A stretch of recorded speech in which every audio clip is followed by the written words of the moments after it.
Walmart Auto Renew turns a one-time membership into a repeating charge that keeps your benefits active without you manually renewing every year.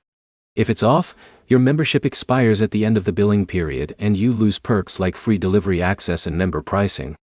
By the end of this, you'll know exactly where to find the auto renew setting, how to turn it on, and how to confirm it's actually active so you don't get surprised by a canceled membership.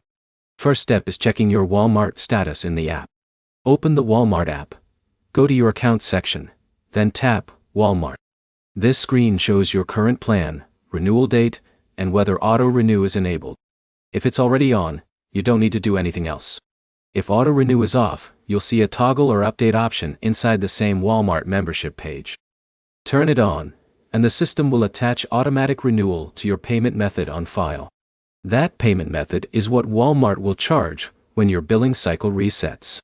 Next step is confirming your payment method.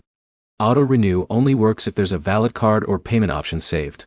If your card is expired or removed, the system may disable renewal or fail when it tries to charge you. After that, check your confirmation screen. Walmart usually shows a message inside the membership section, confirming that auto renew is active. You should also get an email confirmation tied to your Walmart account. So check your inbox if you don't see changes immediately in the app. One important detail is timing. Turning on auto renew doesn't change your current billing cycle. It only applies when your next renewal date arrives. That means you still keep your benefits until the current period ends. If you want to turn it off later, you go back to the same Walmart page and switch auto renew off. Your membership will stay active until the end of the paid period, then it stops instead of renewing. To sum it up, auto renew is controlled inside the Walmart section of your app.